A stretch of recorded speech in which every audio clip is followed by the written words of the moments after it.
parte del taller que ustedes han estado llevando. Bueno, algunos ya me conocen, ya yo veo nombres conocidos aquí de otros talleres. Mi nombre es Dayana Vaca Suárez, como lo decía la licenciada. Actualmente soy juez de familia en Santa Cruz de la Sierra. Y bueno, toda mi formación profesional actualmente ha girado en torno precisamente a lo que es el derecho de familia. Soy magíster en Derecho de Familia y Violencia Familiar y otros estudios también en lo que son derechos humanos, el enfoque del derecho de la familia. Y bueno, llevamos muchos años en esta materia, así que es un placer para mí estar estos 3 días compartiendo con ustedes más que conocimiento, creo yo, la experiencia y para que ambos podamos despejar dudas que ustedes tengan también, profundizar el conocimiento y la práctica en lo que son los procesos familiares. Así que, bueno, darles la bienvenida y espero que estos 3 días sean de mucho éxito y beneficio para todos nosotros. Muchas gracias, doctora, nuevamente bienvenida y muchas gracias también a todos los participantes. Podemos dar inicio, doctora. Gracias, doctora. Bueno, estos 3 días que me ha tocado compartir con ustedes este tema de derecho de las familias, vamos a abordar algunos aspectos más que todo procesales de los actos procesales en materia familiar y ver de repente algunas características específicas a lo que es a los que son los procesos y los procedimientos familiares y algunas características que lo difieren de lo que es el proceso civil. Así que empezaremos. Y bueno, no sé cuál es la metodología que han estado utilizando, si participan durante la exposición o prefieren hacerlo al final.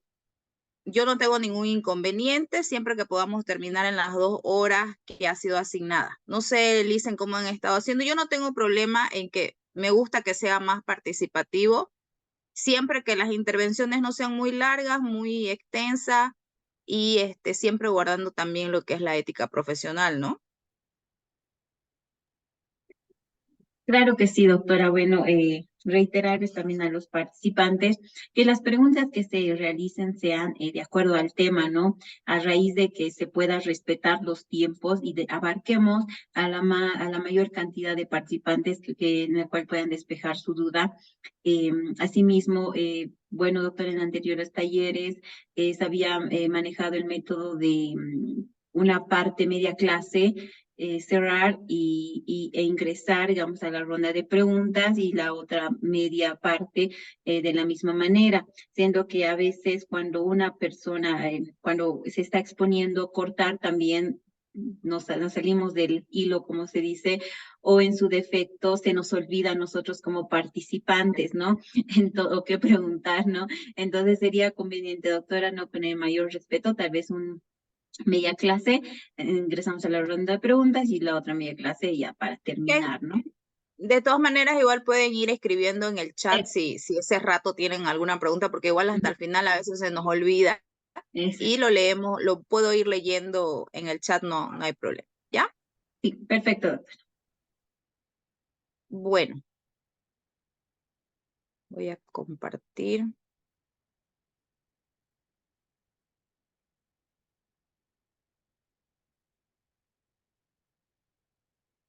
Bueno, esta noche vamos a ver una parte, aspectos más generales de lo que es el proceso y los procesos familiares, algunas características que se aplican también a todos los tipos de procesos. Ustedes saben que ahora en materia familiar tenemos 3 tipos de procesos, que son los procesos ordinarios, los procesos extraordinarios y los procesos de resolución inmediata. Hay ciertos actos procesales específicos a cada uno de estos tipos de procesos o procedimientos, pero hay otros actos procesales que son generales para estos 3 tipos de procesos que lo vamos a ver ahora, porque creo que ustedes ya han visto un poco de la parte sustantiva, ¿no, doctora? Y ahora entramos a la parte más que todo procesal. Bueno, pero siempre con relación a los aspectos generales del derecho procesal familiar, me gusta empezar con la base, ¿no? Con la base jurídica, de dónde nace esto del derecho de las familias y cuál es la noción o la naturaleza actualmente, cómo se aborda ahora el derecho de la familia y cómo era antes, ¿no?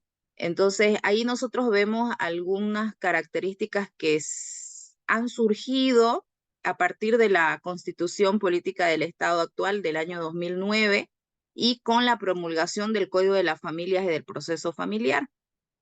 El sustento en cómo nosotros entendemos lo que es el derecho de la familia se basa en la protección que el Estado brinda a las familias desde la norma suprema, ¿no? La Constitución Política del Estado hace un apartado para los derechos de las familias en el artículo 62 de la Constitución, cuando establece que el Estado reconoce y protege a las familias como el núcleo fundamental de la sociedad y por ende va a garantizar las condiciones sociales, económicas necesarias para que puedan desarrollarse integralmente. Y además establece que todos sus integrantes tienen igualdad de derechos, obligaciones y oportunidades. Este artículo es la base de todo lo que es el Código de las Familias y del proceso familiar, porque nuestro código aborda el derecho de las familias ya en su diversidad, que lo vamos a ver en los principios, y establece normas sustantivas y adjetivas para garantizar que todos los integrantes de una familia puedan ser protegidos en el lugar que cada uno desempeña como miembro de una familia y que garantizarle también que ellos puedan ejercer estos derechos, pero que también cumplan con sus obligaciones que tienen, aunque sean niños menores de edad, eh, papá, mamá y todo lo que es la familia extensa. Cada uno de ellos tiene un papel fundamental en lo que es el desarrollo integral de una familia, pero también tienen, además de sus derechos, tienen deberes y tienen obligaciones. Y todo eso nosotros lo encontramos. De repente no muy ampliamente desarrollado, pero ya existe un código específico a nuestra materia familiar, tanto en lo que es todos los institutos jurídicos familiares, que es la parte sustantiva, y los procedimientos ante los conflictos familiares ya en la parte del Código Procesal Familiar. Entonces, este artículo de la Constitución es nuestra base de donde nacen todas las normas del derecho de familia. También tenemos ciertas novedades en el artículo 63, cuando el Estado, bueno, hace un reconocimiento constitucional, un reconocimiento legal entre lo que es el matrimonio civil y las uniones conyugales o libres o de hecho, al establecer que ambas gozan de la misma protección que el Estado les brinda al matrimonio civil, que lo hacía antes. Ahora las uniones conyugales libres están en una misma condición de reconocimiento jurídico, siempre y cuando, obviamente, estas uniones libres o de hecho, que son libres, donde no interviene el Estado para su conformación, reúnan ciertos requisitos para su reconocimiento, que nosotros ya lo hemos visto de repente en algunos procesos, ¿no? Hay que demostrar la libertad de Estado, la estabilidad, la singularidad, el trato conyugal. Y bueno, antes se establecía que sea entre un hombre y una mujer, pero ahora vemos que eso no es así, ha cambiado en base a sentencias constitucionales que ahora permiten el registro de uniones libres de personas del mismo sexo, ¿no es cierto? Entonces ahí ya vemos otra característica en cuanto al abordaje de lo que es la conformación conyugal, que nace luego o que da origen también a las familias, ¿no? En algunos casos. Estas en realidad son las clases de uniones conyugales, matrimonio civil y las uniones libres o de hecho. Y bueno, ahí establece el 64 de la Constitución, que también los cónyuges, ya sea matrimonio civil o de uniones conyugales libres, gozan de igualdad de condiciones, tienen los mismos deberes, obligaciones en cuanto al sostenimiento del hogar, la responsabilidad que tienen como cónyuges y las obligaciones que tienen para con sus hijos menores de edad o hijos en situación de discapacidad. Entonces aquí vemos otro lado de lo que es la protección del Estado ya a lo que son las uniones conyugales, ¿no? Y finalmente tenemos, obviamente, la protección especial, específica que establece nuestra Constitución con relación a los niños, niñas y adolescentes al establecer en el artículo 60 el principio del interés superior del niño, donde establece que el Estado, la sociedad y la familia deben garantizar, es deber de todos ellos garantizar la prioridad del interés superior de los niños, niñas y adolescentes, ¿no es cierto? Que comprende la preeminencia de sus derechos, la primacía en recibir protección y socorro en cualquier circunstancia y la prioridad en la atención de los servicios públicos y privados, para que ellos puedan acceder a una administración de justicia pronta, oportuna y con asistencia de personal especializado. Este artículo de la Constitución es muy importante en el trabajo que se desarrolla tanto en el ámbito del derecho de familia y en el de niñez y adolescencia, porque todas las decisiones, todos los acuerdos que se hagan, todas las sentencias, resoluciones judiciales de primera, de segunda instancia, deben y tienen que estar motivadas y fundamentadas en razón del principio del interés superior del niño cuando en estos tipos de procesos intervengan niños menores de edad.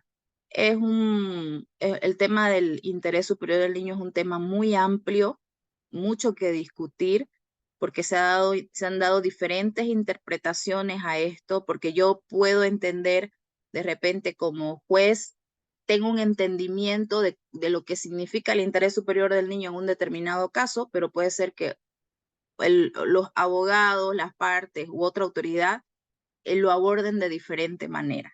Y nos salimos y nos desviamos de lo que en realidad implica el interés superior del niño y lo ajustamos a un criterio propio de lo que sería mejor para un niño, ¿no es cierto? Por eso es que aquí cuando nos habla del principio de la prioridad del interés superior del niño, nos habla de que siempre debe estar asistido estos niños, debe existir personal especializado dependiendo de la materia. Y por eso es que siempre en toda decisión que se vaya a tomar con relación a alguna situación de un niño, siempre se cuenta con equipo profesional multidisciplinario o interdisciplinario, donde hay 2 profesionales o 3 profesionales o más expertos en algún tipo de ciencia, como ser la psicología, la psiquiatría, los visitadores sociales y algún pedagogo, algún otro que aporte en la toma de decisiones para que se garantice precisamente el interés superior de los niños. Entonces, esta es la base constitucional de donde vamos nosotros a ir desarrollando todos los que son los actos procesales en materia de familia y cómo han sido establecidos los 3 tipos de proceso. ¿Listo? Bueno, como les decía, nuestro código, la ley 603, Código de las Familias y del Proceso Familiar, regula los derechos de la familia, sus relaciones familiares, los derechos, deberes y obligaciones de sus integrantes sin distinción ni discriminación alguna. Ese es el ideal, ¿no es cierto? Que todos los miembros de una familia, ante cualquier conflicto que emerja de sus relaciones familiares, se les garantice a todos ellos que van a ser tratados por igual y que se les va a reconocer a cada quien sus derechos y también se les van a exigir de forma igualitaria sus obligaciones. Ahora, la naturaleza jurídica del proceso familiar es que es de orden público, de cumplimiento obligatorio y de carácter social. A diferencia del proceso civil, ¿no es cierto?, que es de orden privado. El código dice se salvan aquellas normas de carácter facultativo y dispositivo libradas a la voluntad de las partes. Estas normas de carácter facultativo y dispositivo libradas a la voluntad de las partes son muy pocas en derecho de familia. Si ustedes analizan los institutos jurídicos familiares, desde lo que es el parentesco, la filiación, hasta lo que es el divorcio y la finalización o desvinculación con la división y partición de bienes gananciales, se inicia, ¿no es cierto?, con el parentesco y filiación, y ahí vienen todos los otros catálogos de institutos. En general, la mayoría de los derechos que constituyen estos tipos de institutos jurídicos familiares Esos derechos que contemplan son derechos indisponibles, es decir, que no se encuentran librados a la voluntad de las partes.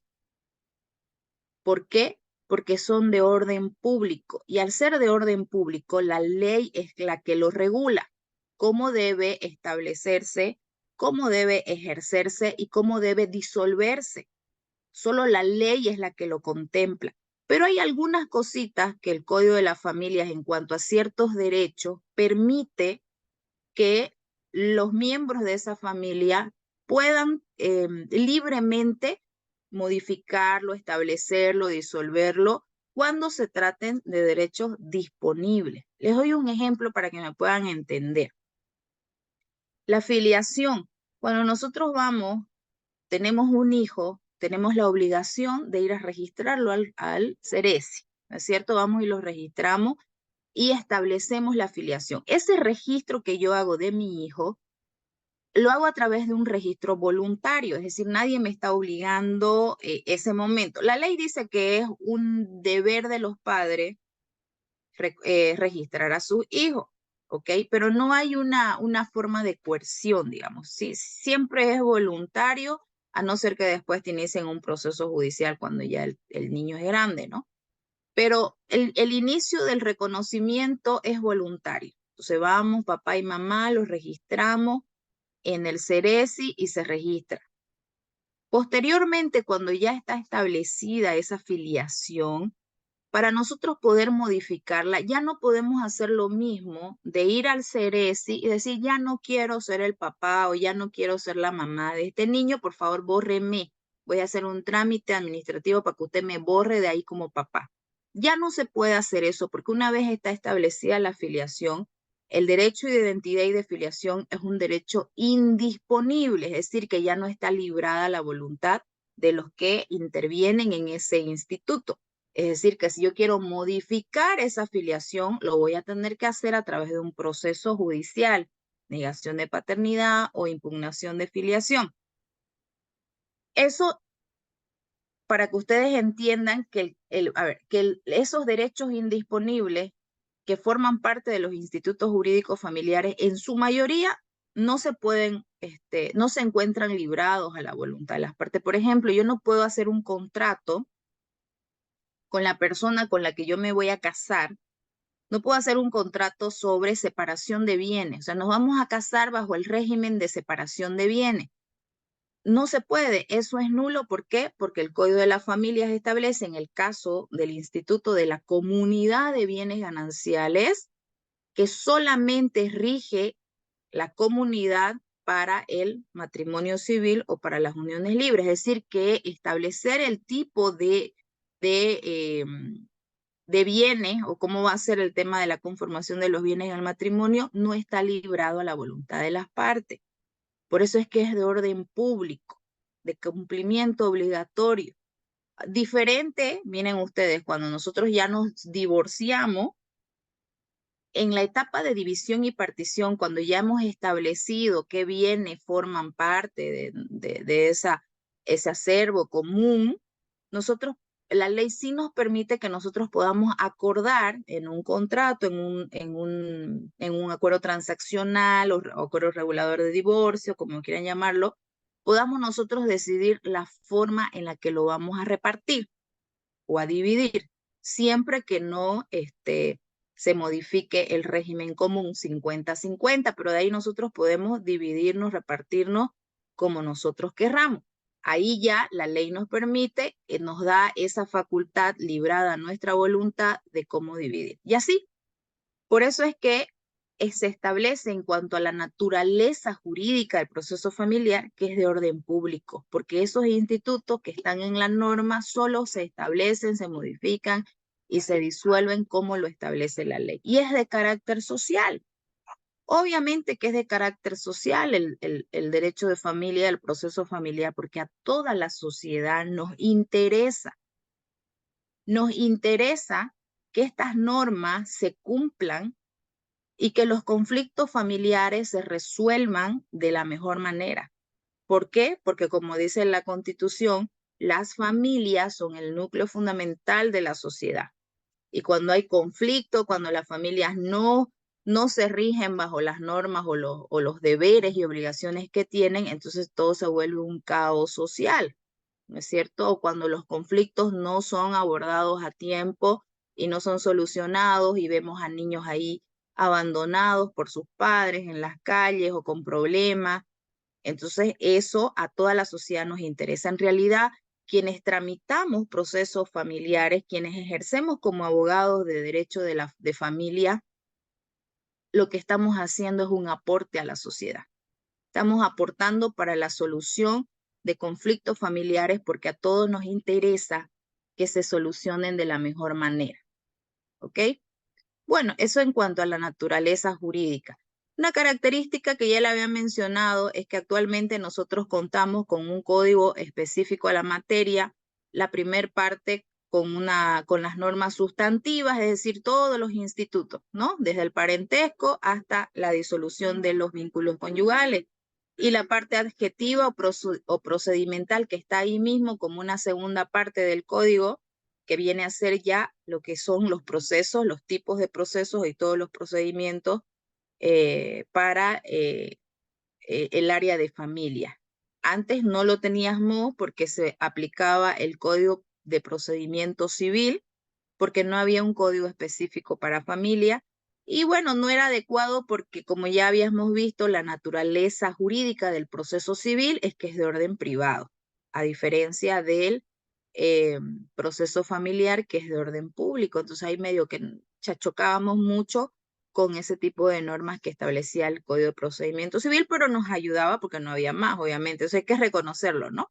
Estaban los procesos sumarios, los procesos ordinarios. Bueno, pero ahora ya tenemos un código específico a nuestra materia y como ya tenemos un código específico a nuestra materia, ya no tenemos que nosotros fundamentar nuestras demandas, nuestras contestaciones, nuestros incidentes, nuestra prueba en el Código Procesal Civil. Para nada, porque es de otra naturaleza. Para lo único que nosotros utilizamos el Código Procesal Civil es para una, ¿qué les puedo decir? No sé si laguna, un vacío jurídico, un vacío legal, mejor dicho, que está establecido en el caso de los medios de impugnación en nuestro código, porque se olvidaron de normar el procedimiento para el recurso de compulsa, ¿ok? Y como se olvidaron, el Tribunal Supremo ha emitido un auto supremo donde dice que apliquemos supletoriamente el Código Procesal Civil en cuanto al recurso de compulsa, ¿ya? El último día vamos a analizar los medios de impugnación y vamos a ver precisamente eso. Y la segunda excepción en la que se utiliza el proceso familiar o el procedimiento familiar, mejor dicho, perdón, civil, el proceso civil, es para el caso de la división y partición de bienes cuando se llega hasta subasta y remate, porque también hay un vacío legal en nuestra norma que establece que si los cónyuges o excónyuges no llegan a un acuerdo en cuanto a la forma de división de los bienes, se tiene que llegar hasta la subasta y remate del bien. Y ahí llegó el procedimiento, entonces se olvidaron de colocar cuál sería el procedimiento para la subasta y remate en materia de familia, considerando que no es lo mismo un bien de propiedad civil bueno, todos los bienes están registrados en derechos reales y tienen las mismas características de acuerdo al Código Civil. No es que sean de diferente naturaleza en cuanto al derecho de propiedad, ¿no es cierto? Pero sí difieren en cuanto a su naturaleza, en cuanto a que un bien que se está rematando en materia civil deviene de una acreencia, de un acreedor con un deudor, o de una finalización de un régimen de la copropiedad, ¿no es cierto? En materia de familia se trata de un bien de naturaleza ganancial, que es diferente, perdón, donde no existe ningún acreedor ni un deudor.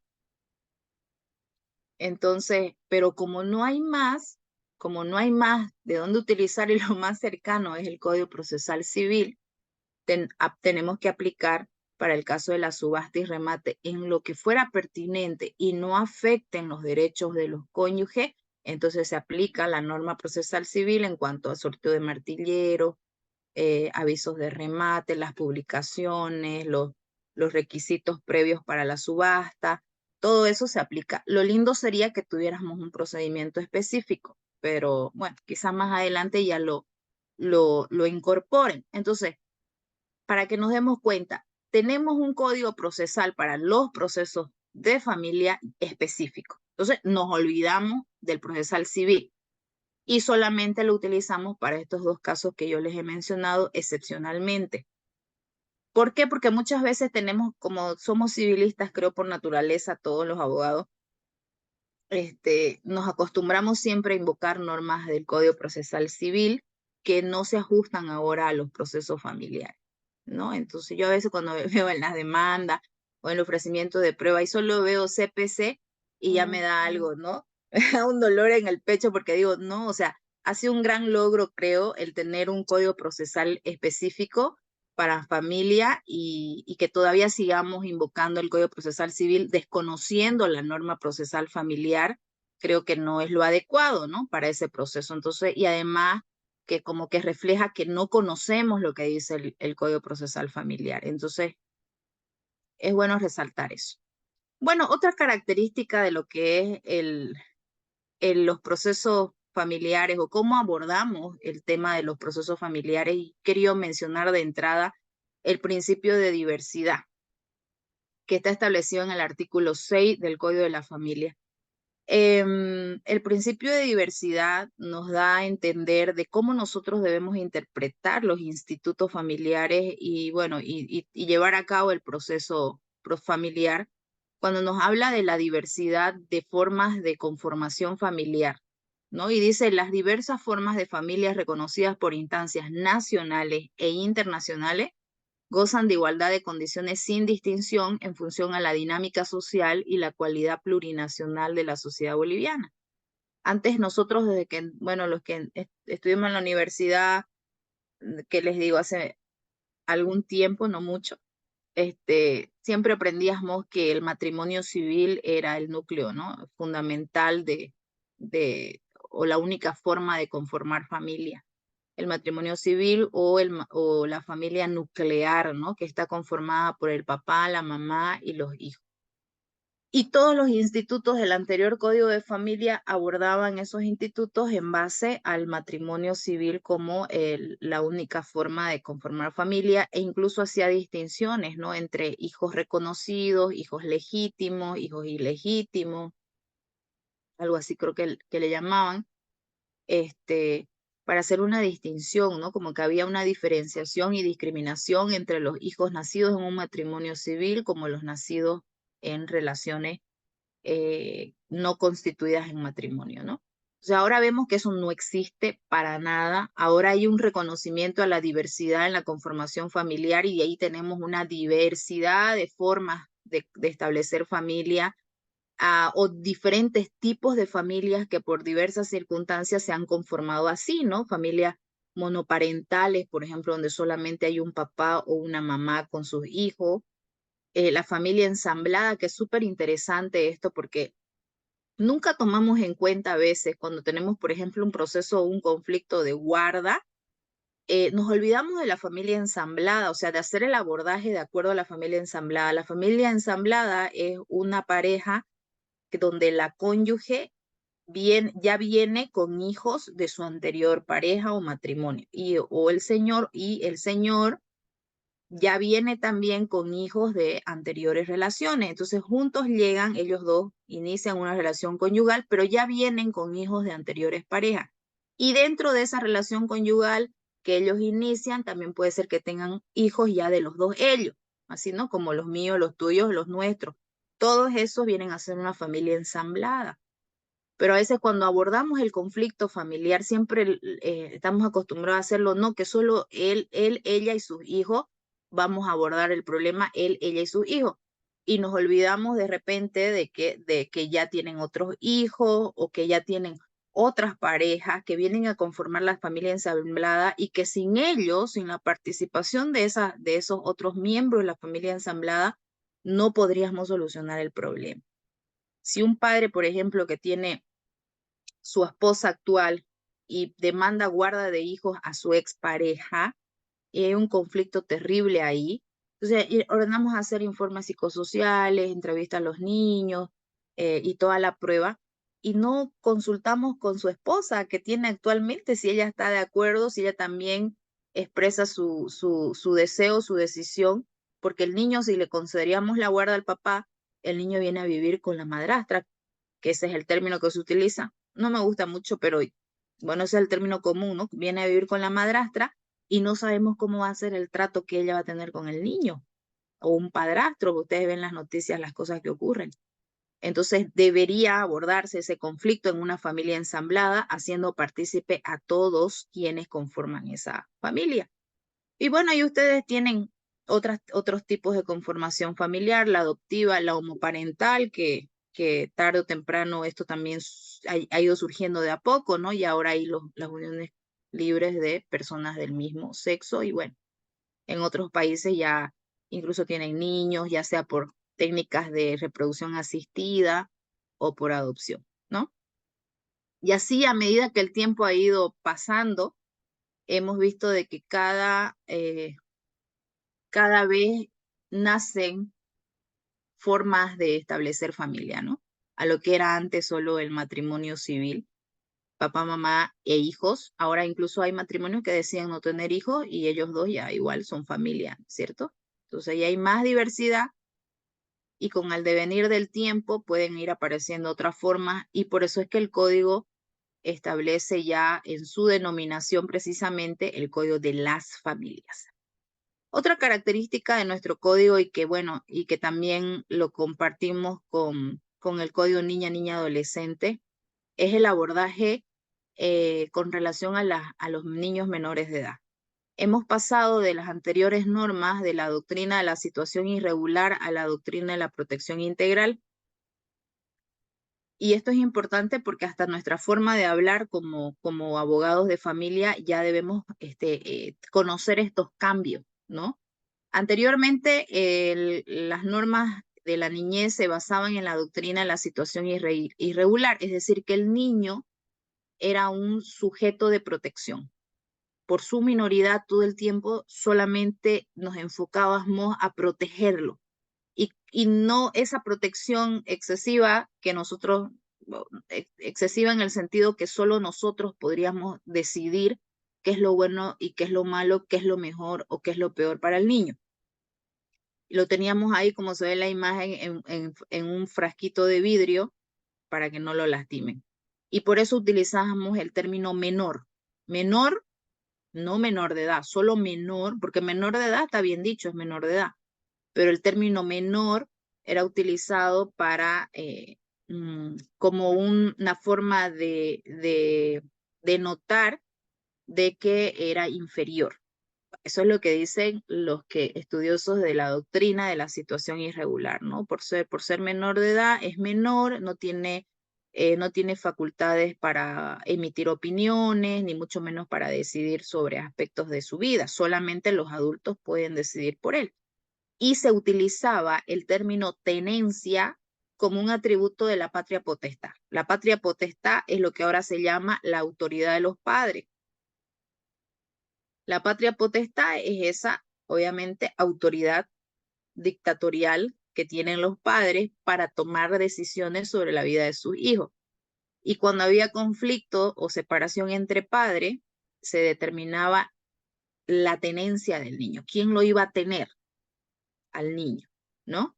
Es decir, que no había la intervención del niño en ningún momento en estas etapas o en estos procesos o en base a esta doctrina. Y así se establecían las normas de familia anterior. Actualmente esto ha cambiado, hemos pasado de la doctrina a la situación irregular a la doctrina a la protección integral, ¿no? Esto en materia de niñez o en cualquier materia que se aplica o donde intervienen niños, nosotros nos basamos en esta doctrina y toda la norma familiar también está basada en ella. Ya no se utiliza el término menor, sino el término niña, niño y adolescente. El niño ya no solo es sujeto de protección, sino también es sujeto de derechos.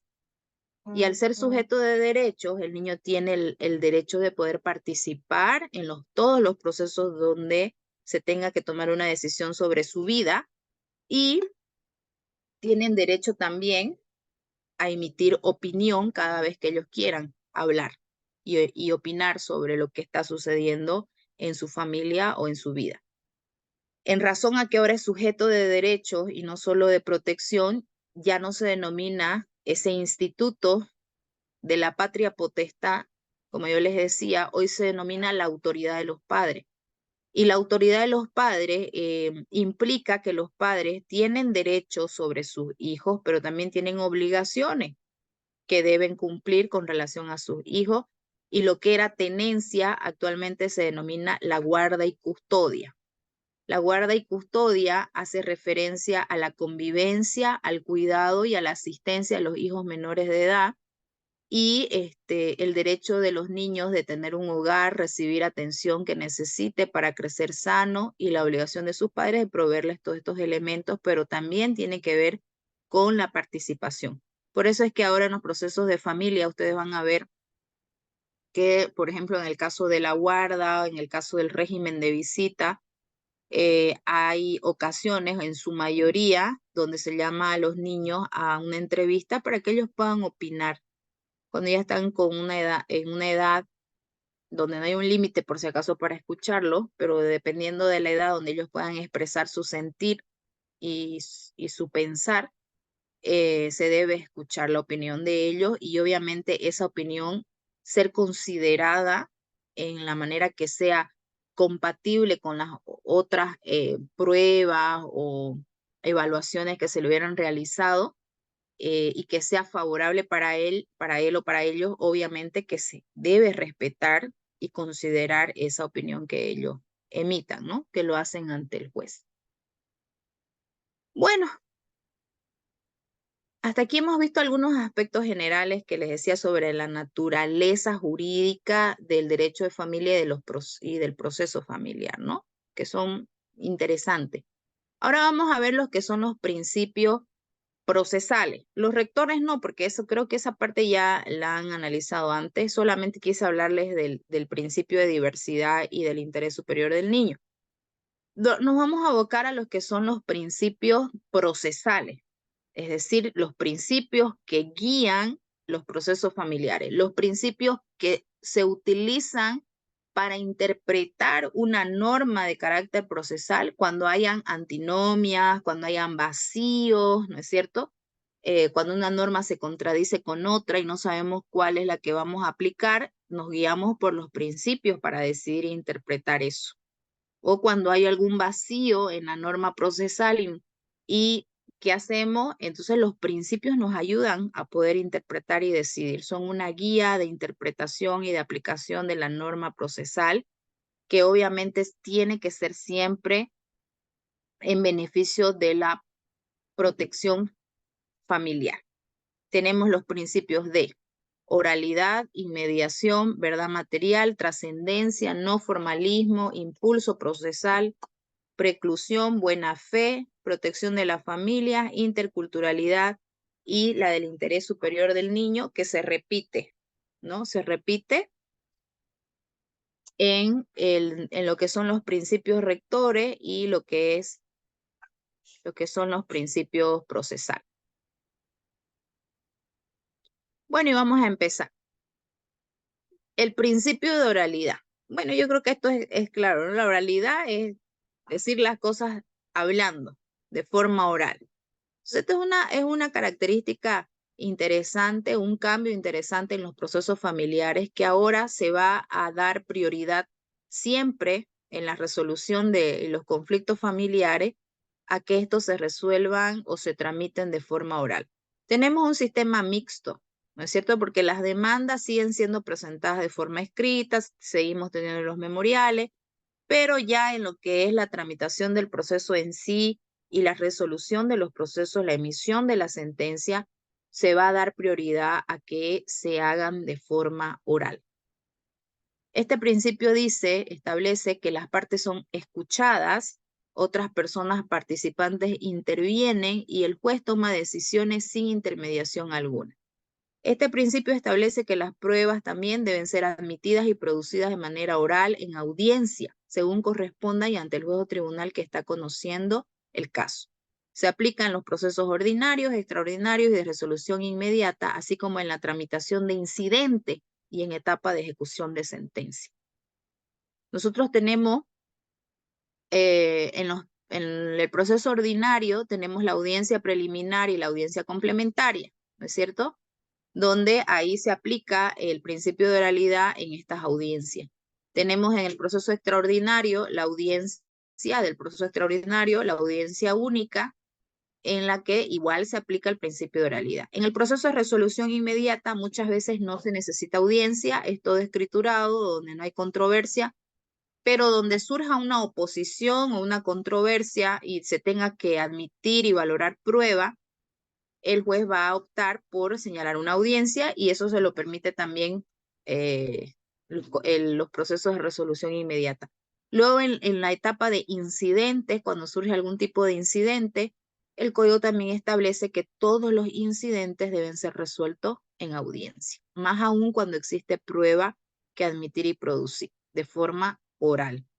Y en etapa de ejecución de sentencia, cuando surja algún problema en la etapa de ejecución y se presenta algún incidente en su cumplimiento, siempre también se va a dar prioridad a que ese conflicto en etapa de ejecución de sentencia se resuelva de forma oral. Por eso es que siempre el juez de familia los está llamando constantemente a audiencias cuando hay ahí alguna cuestión que se tenga que resolver.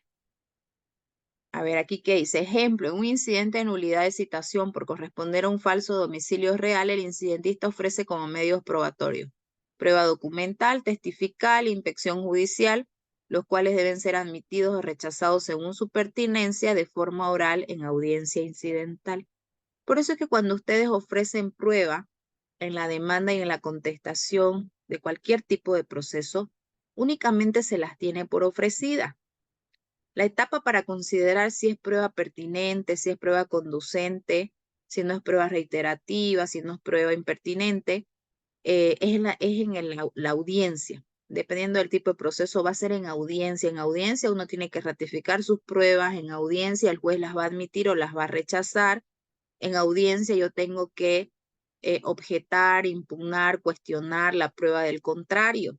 En audiencia tengo que presentar recurso de reposición si es que el juez no me ha admitido mi prueba.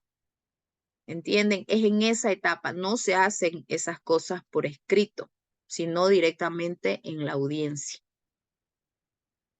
Luego tenemos el principio de inmediación.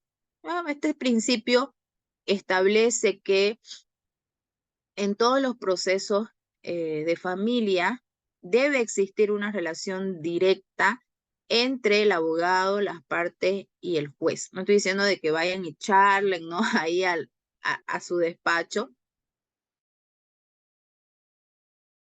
sino que esa relación del principio de mediación implica precisamente que en audiencia, en todas las audiencias donde se deba resolver, es ahí donde las partes van a expresar, van a hablar, los abogados también, los testigos, los peritos, terceros interesados, lo van a hacer directamente con el juez, no con un intermediario ni con un funcionario que el juez delegue, sino que tiene que ser precisamente el juez o tribunal directamente que tiene que estar presente al momento de la producción, por ejemplo, de la prueba, la admisión, la ratificación de demandas, la emisión de la sentencia o resolución.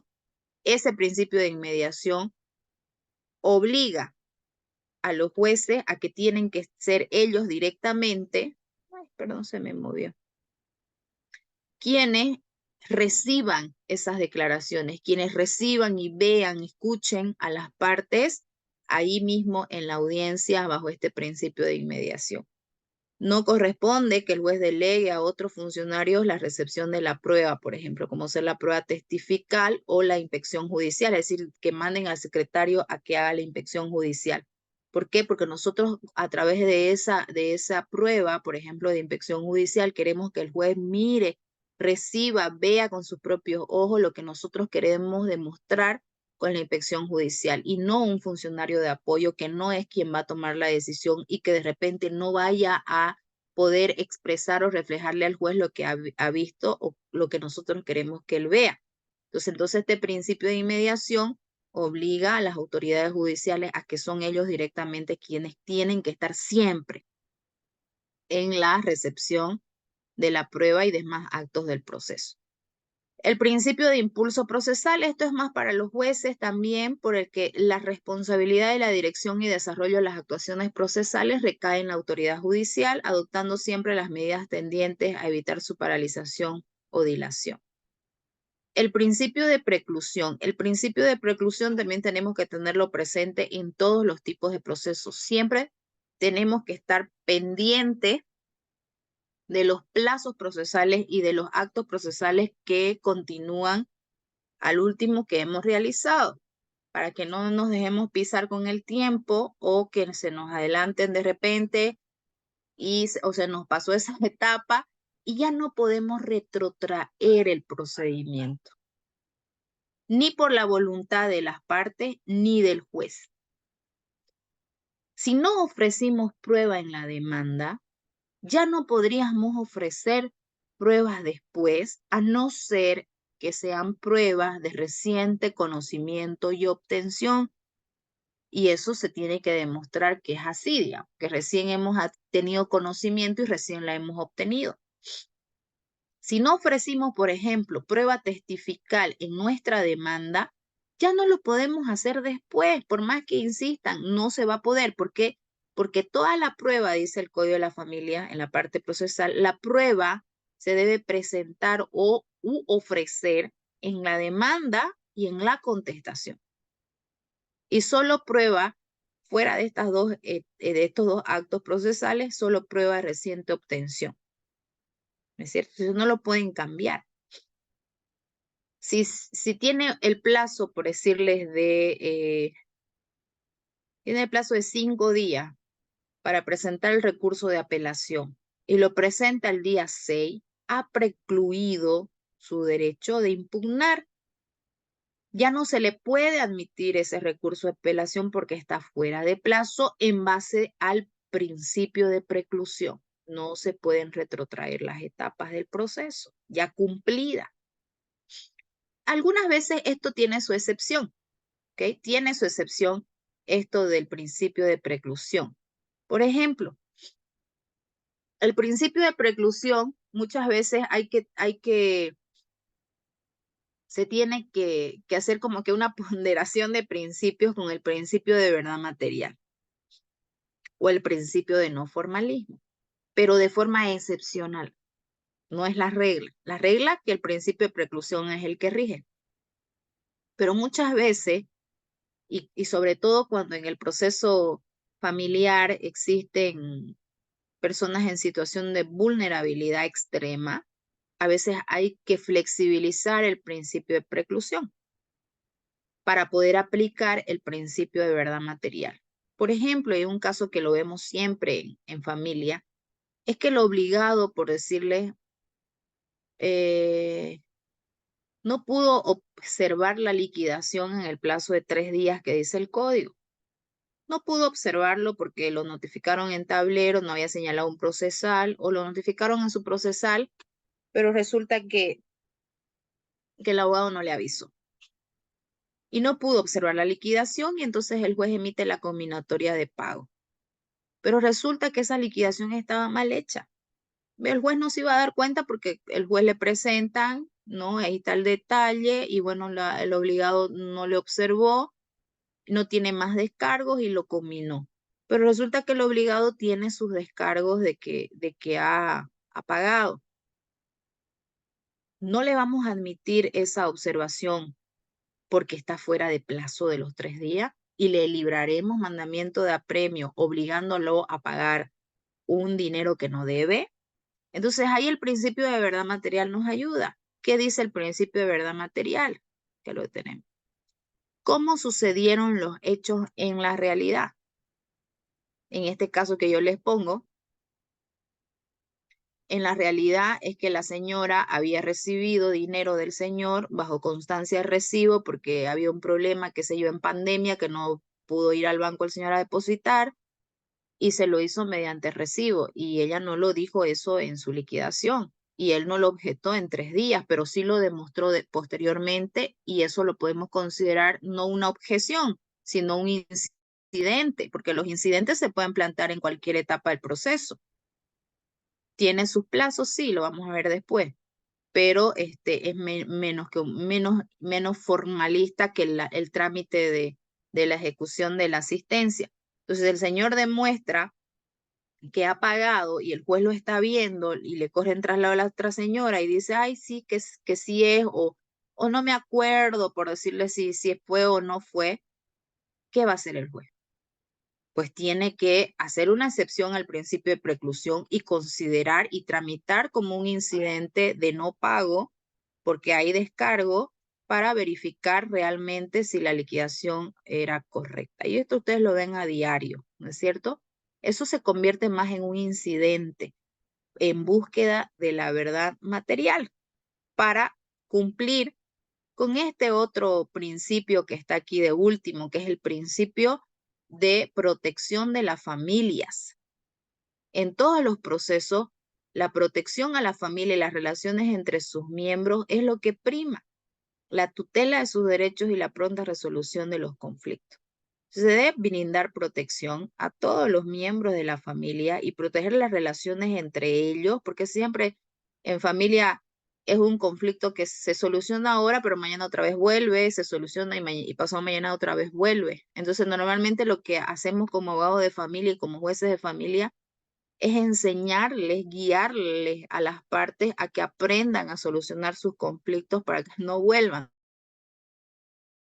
Pero no, entonces uno sigue con la bregadera de poder direccionarlo para que ya ellos solos puedan solucionar sus conflictos y no siempre tengan que judicializarlo, ¿no?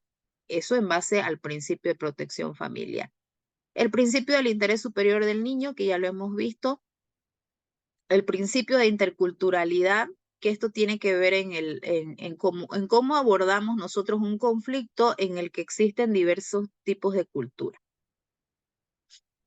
Hay la diversidad cultural, hay la diversidad institucional, hay la diversidad normativa y lingüística de los sujetos procesales, esto en base a la interculturalidad, la plurinacionalidad que tenemos ahora, ¿no? Del reconocimiento jurídico de los pueblos indígenas, originarios campesinos. Entonces, no es lo mismo como yo abordo un proceso, por decirles, de asistencia familiar, no es lo mismo como yo abordo este conflicto aquí en Santa Cruz de la Sierra Capital, a cómo lo voy a abordar, por decirles, en un municipio en Sucre, por decirles, ¿no? Donde hay culturas bien marcadas, o en Oruro, no sé, donde incluso hablan otros idiomas, es otra forma de cómo abordan ellos sus conflictos o cómo se relacionan en las familias, cómo han normado esas relaciones familiares, sus obligaciones entre familias, cómo las han normado, cómo cumplen los padres con sus responsabilidades, con sus hijos, cómo los alimentan,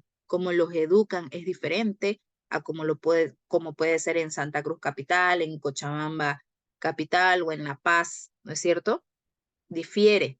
Entonces, por eso es que el principio de interculturalidad nos guía a que nosotros podamos abordar los procesos tomando en cuenta eh, eh, eh, las diferentes culturas o la cosmovisión que tienen dependiendo de esa cultura. Por ejemplo, una forma de que el código resguarda el tema intercultural es la posibilidad de utilizar traductores, ¿no? Cuando una persona viene con otro idioma, con un idioma originario, de que podamos entenderla y escucharla, ya sea alguna de las partes o los testigos, con un traductor, para que ellos puedan participar en el proceso. Bueno, y el principio de verdad material, que es súper interesante y un poquito complicado, los jueces civiles, por ejemplo, no están muy de acuerdo con esto en el sentido de que tratan de no utilizarlo por lo mismo que la naturaleza del proceso civil es de orden privado, ¿no es cierto? Los jueces en materia familiar tienen más libertad de volverse investigadores por los mismos derechos que resguardan los institutos familiares y se convierten como que en investigadores para llegar a la búsqueda de la verdad de realmente cómo es el conflicto que tiene esa familia. ¿Cuál es en realidad el conflicto? Porque muchas veces vienen con un conflicto, pero resulta que ese no es el conflicto. Vienen, por ejemplo, pidiendo asistencia familiar, pero en realidad el problema no es la asistencia, sino el problema que tienen ellos es porque no se ponen de acuerdo con un régimen de visitas, por decirlo. O en las uniones conyugales libres. Uno dice que sí, que eran una pareja con todas las características de la unión libre y el otro dice que no, que era una relación pasajera, que no había el proyecto de vida. Y ambos presentan pruebas para demostrar sus alegaciones. Y entonces el juez a veces, para el juez, esas pruebas no son suficientes para realmente determinar cuál es la verdad, de quién está diciendo la verdad de esas dos partes o de esa pareja. Entonces, quizás el expediente nos muestra una verdad con una prueba formal, pero resulta que la realidad es otra, que de repente no lo vemos reflejado en el expediente con la prueba que ha sido producida y para el juez es insuficiente o le queda todavía alguna duda sobre si es así como ha sucedido esos hechos en esa familia. Y entonces el principio de verdad material permite al juez, por ejemplo, la facultad de ordenar prueba de oficio para descubrir la verdad. El principio de verdad material también nos sirve para cuando existen conflictos y otra vez tenemos que ponderar principios, el principio de la verdad formal contra el principio de la verdad material. Y este principio dice que la decisión jurisdiccional siempre va a privilegiar la verdad fáctica resultante de los elementos objetivos de las pruebas, su valoración integral y la interacción de los sujetos procesales. Miren ustedes cómo han interactuado esas partes en el proceso y en el reflejo de las pruebas que se han analizado. Obliga a las autoridades a fundamentar sus resoluciones con la prueba relativa solo a los hechos y las circunstancias, tal como ocurrieron en estricto cumplimiento de las garantías procesales. Y yo le pongo un ejemplo. Ay, me ha dado alergia. Le pongo un ejemplo. Una verdad formal que nosotros lo podemos ver en el expediente, en un proceso de unión conyugal libre, llegan las certificaciones del CERESI y el CERESI nos dice que uno de los cónyuges, por decirles la señora, no tiene libertad de Estado, que estaba casada con otro señor, ya es un matrimonio vigente desde hace unos 10 años, por decirles, que la señora se había casado y ese matrimonio está vigente. Esa es una verdad formal porque tenemos un documento de una entidad pública que nos dice que uno de los cónyuges está casado, la señora. Por ende, nosotros aplicando la verdad formal, podríamos decir, aquí no ha existido unión conyugal libre porque no ha cumplido con uno de los requisitos, que es la libertad de Estado. Ese enunciado es una verdad formal demostrable, ¿no es cierto? Objetiva. Pero resulta que la otra prueba que se ha producido, que se ha valorado y la que el juez ha ordenado de oficio, nos muestra que si bien esa señora no tenía libertad de Estado, sí convivió con el señor, ya llevaban conviviendo como marido y mujer desde hacía, por decirles, 8 años. Habían tenido hijos, como 2 o 3, que vivían con ellos. Había un domicilio conyugal donde ellos cohabitaban en un mismo lecho conyugal, dormían juntos. Había proyecto de vida, porque además de haber relaciones conyugales entre ellos, de forma pública eran conocidos como esposos, reconocidos por la sociedad como pareja, como esposo, como conviviente. Había pruebas sobre que de forma pública ellos se trataban como esposos, habían iniciado negocios comerciales juntos, habían adquirido bienes. Eso es una verdad material. ¿Qué había pasado con el esposo de la señora, la que no tenía libertad de estado? Resulta que con él estuvo casado 2 años, pero se separaron de hecho. Se olvidaron de hacer el divorcio o lo hicieron y no lo registraron. Se separaron, el señor también ya tiene otra familia, tiene otros hijos. Y entonces ahí hay una verdad material. ¿Qué hace el juez? ¿Qué debería hacer? O como abogados, ¿qué hacemos? Decimos, no, no le vamos a reconocer ningún derecho a esta pareja de ninguna naturaleza, porque aquí hay una verdad formal que ella no tenía libertad de estado. O reconocemos ciertos derechos, no precisamente la unión conyugal como tal, porque no podría ni registrarse por la falta de libertad de estado, que eso es un tema formal también del Ceresi, pero en muchos casos se ha tenido que reconocer derechos de índole personal y patrimonial a los cónyuges que actuaron de buena fe. Porque ellos han actuado de buena fe, o el señor en todo caso actuó de buena fe porque él inicia la relación conyugal, de repente desconociendo de que la señora nunca había cancelado su matrimonio. O ambos de buena fe, desconociendo los problemas de repente que iban a tener más adelante, iniciaron un proyecto de vida.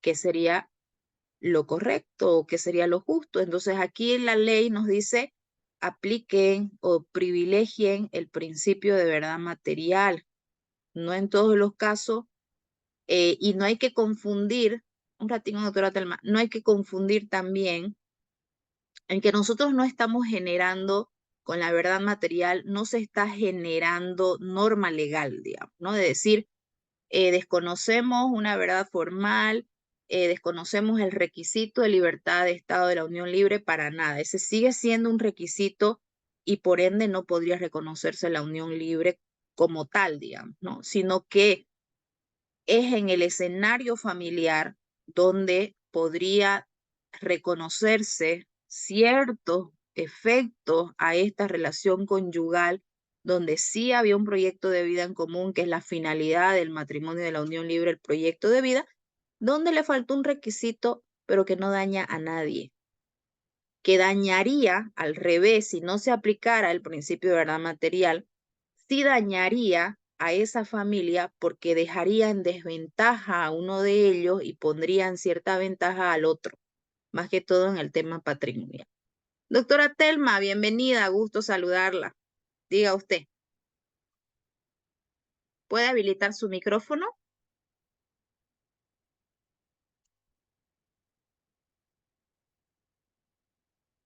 Creo que no puede. Tiene el micrófono habilitado, Telma. Puede activar nomás. Le agradezco mucho. ¿Cómo está, querida doctora? Muy buenas noches. Y buenas noches a los participantes, a los colegas participantes. Una pregunta muy corta, es muy interesante el tema que está tocando sobre la verdad material eh, por encima del principio de la verdad formal, sobre todo en las relaciones libres o de hecho, ¿no? Como todos los colegas comprenderán y usted mejor que nadie sabe, es el tema del principio de la verdad material es muy importante cuando se trata sobre todo de demostrar o de resguardar los bienes obtenidos dentro de la unión libre de hecho. Y quería saber si en este caso de este ejemplo que usted nos dio, usted nos pudiera facilitar jurisprudencia que nos pueda servir para poder fundamentar posteriormente nosotros nuestras demandas, nuestros memoriales. Claro que sí, doctora, con gusto. Yo les paso, bueno, después ya vemos la forma de en cómo les pase. Si mañana se los pongo en una carpetita, se los paso por el chat, o si no, le paso a la licenciado encargado para que él les pase. Y ahorita que la doctora Telma habla de eso, bueno, que es un tema, ya es otro tema, el tema de las uniones libres, pero como ya lo he tocado este tema como ejemplo, el Tribunal Supremo de Justicia ha establecido, precisamente aplicando esto de la verdad material, ha establecido un proceso innominado que se llama reconocimiento de derechos en unión libre y regular, así de largo, reconocimiento de derechos en uniones libres y regulares, que sería un proceso ordinario, precisamente resguardando la verdad material para estas parejas que han actuado de buena fe y que no se las puede dejar discriminar ni dejar en cierta desventaja, sobre todo sobre los bienes, porque hay uno que se va a aprovechar, ¿no es cierto?, al quedarse con los bienes y que el otro no pueda reclamar su parte. Entonces, no unión libre reconocida, porque la unión libre en proceso extraordinario tiene que cumplir todos los requisitos, pero sí en la vía ordinaria ha establecido que en realidad ese proceso ya estaba con el Código de Familia anterior, estaba taxativamente ahí en el Código unión libres y regulares. En el actual no está, precisamente por el reconocimiento jurídico al que elevó las uniones conyugales, entonces ahí les puso muchos requisitos como candados, ¿no? Y uno de ellos es la libertad de Estado. Pero sí, ya el Tribunal Supremo en la jurisprudencia ha dado lugar a este reconocimiento de la verdad material en uniones libres y regulares. Se los voy a pasar ya, doctora.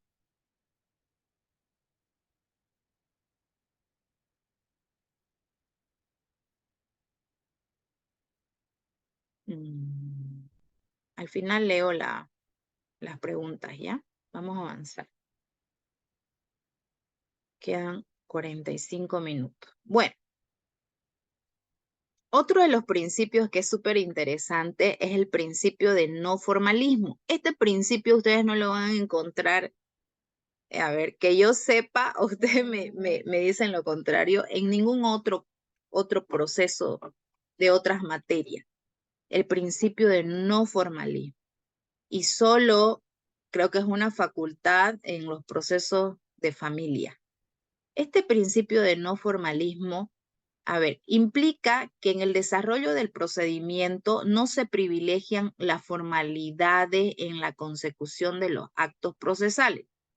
El principio de no formalismo en los procesos judiciales se refiere a la idea de que los tribunales no deben adherirse rígidamente a las formalidades procesales y técnicas, sino que deben documentarse en el objetivo principal de buscar la verdad y la justicia en cada caso. Sin embargo, es importante destacar que el principio de no formalismo no significa que las reglas procesales y técnicas sean irrelevantes. En su lugar, se espera que las reglas sean interpretadas y aplicadas de manera flexible, con el objetivo de garantizar que se logre la justicia en cada caso individual. Yo digo, este principio del no formalismo, que es una facultad exclusiva de los jueces, no de los abogados ni de las partes, pero puede ser solicitado. ¿En qué sentido? En que en algunos casos amerite flexibilizar ciertos rigurismos procesales. Nosotros a veces nos quejamos y decimos, no, este juez es excesivamente formalista, es excesivamente formalista.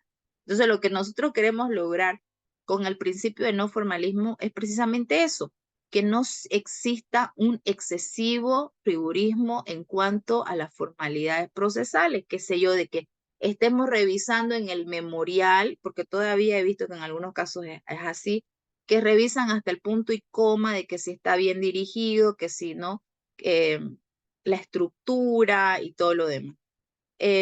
Pero más allá de eso, de lo que es la estructura formal de los escritos y demás, está el tema de poder flexibilizar ciertos rigurismos formales o flexibilizar ciertos actos procesales. ¿Cuándo, por ejemplo, nosotros podemos aplicar el principio de no formalismo?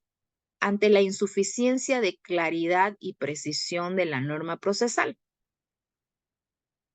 Si ustedes analizan, por ejemplo, el Código Procesal Familiar, en ninguna parte del Código Procesal ustedes van a encontrar una etapa para objetar la prueba del contrario. como era antes o como es en el procedimiento civil. Hay una etapa, un plazo. Por ejemplo, si yo presento mi demanda de asistencia familiar y presento prueba, la otra parte tiene 5 días para contestar la demanda y ofrecer su prueba. Ahí en la contestación sería la etapa de repente primera o ideal para yo objetar o impugnar las pruebas de la demanda. Pero el código no dice que tiene que hacerse esa objeción de prueba o impugnación de prueba en la contestación. No dice. Entonces, si yo objeto más adelante la prueba del contrario con un escrito antes de la audiencia y le digo al juez, señor juez, mire, voy a objetar la prueba del contrario o presentada en la demanda o en la contestación porque qué sé yo, este testigo es fulano de tal o fue ya mentido en otros procesos o es alcohólico y voy a objetar esta prueba porque no es una prueba ilícita, voy a objetar esta fotografía porque yo no sé cuándo, de dónde la sacaron, cómo las tomaron, ¿me entienden? O sea, empiezo así a objetar la prueba. Lo hago antes de la audiencia. Está mal que lo haga ahí, pero es que el código no dice. Bueno, entonces decido hacerlo en audiencia. Cuando el juez al momento de que está admitiendo la prueba del contrario, le digo, la palabra, señor juez, voy a objetar esa prueba que ha presentado, la de Fojas 10, porque esa prueba no es una prueba idónea, no es pertinente, no es conducente, es ilícita. ¿Lo puedo hacer? Es que el código no dice en qué etapa lo tenga yo que hacer. Y como no dice en qué etapa yo lo tengo que hacer, pues entonces si aplicamos el principio de no formalismo, yo como juez voy a flexibilizar esa oportunidad de objetar la prueba, ya sea en la contestación, ya sea después de la contestación, ya sea antes de la audiencia o en la audiencia. ¿Por qué? Porque el código no lo dice. Entonces hay una falta de precisión en la norma procesal. Y como hay una falta de precisión en la norma procesal, en base al principio de no formalismo, yo no le voy a pues aplicar un rigurismo formal a ese acto procesal cuando el código no lo establece. Entonces voy a flexibilizar que en cualquier etapa del proceso me pueda objetar la prueba, porque la norma no es clara. ¿Ok? Eso como un ejemplo. ¿Para qué más aplico el principio de no formalismo? Para facilitar el acceso a la justicia a los grupos vulnerables y de atención reforzada. Puede ser, por ejemplo, de que tengo a una señora embarazada como demandante, ¿no? Tengo una señora embarazada y sale la sentencia, yo fijo una asistencia de 500 bolivianos y resulta que la señora no estaba de acuerdo y tenía que haber apelado en el plazo de 5 días. Pero resulta que en ese plazo donde ella tenía que apelar, desembaraza, tiene un problema con su embarazo, la internan a la señora por su desembarazo y está internada ahí varios días, enferma, y se le venció el plazo para apelar. Ella presenta sus descargos posteriormente pidiendo que se le pueda aperturar un nuevo plazo para apelar, dada la circunstancia en la que ella estuvo. ¿Se puede hacer? Ahí tiene el principio de no formalismo de repente el juez y además un tema de derechos humanos que ya eso es complementario también para grupos vulnerables y el acceso a la justicia en esta situación de poder flexibilizar en algunos casos plazos procesales, como lo ha dicho el Tribunal Constitucional. El Tribunal Constitucional, dependiendo de los sectores vulnerables, ha flexibilizado el plazo de 6 meses, por ejemplo, para interponer el amparo cuando ha habido una situación terrible de desprotección o de desventaja para el accionante, ha flexibilizado plazo. Entonces, ¿por qué no se haría también en procesos donde también participan sectores vulnerables? Ahí también se puede aplicar esto de flexibilizar rigurismos formales. O en el caso, por ejemplo, hay situaciones en los procesos de demanda de asistencia familiar o de personas adultas mayores que piden asistencia, donde están en una situación de pobreza terrible y no tienen ni los 50 bolivianos que cuesta ir a sacar el certificado de nacimiento del niño o el certificado de nacimiento de sus hijos a quienes va a demandar. Y entonces invocan ahí el tema del no formalismo en la presentación, en poder presentar una copia del certificado de nacimiento o incluso no presentarlo y más adelante poder requerir a través del CERESI se le pueda dar uno gratuito. El juez, que es excesivamente formalista, le va a rechazar la demanda porque no ha adjuntado el certificado de nacimiento original de los niños. El juez que aplica el principio de no formalismo va a decir, lo voy a admitir porque se trata de una situación desfavorable para la parte demandante por su situación que tiene económica y además porque aquí mismo, qué sé yo, hay una copia del certificado, en el carnet del niño dice quiénes son sus padres, o por último ordeno al CERESI que me mande una copia, ¿no? del libro del registro.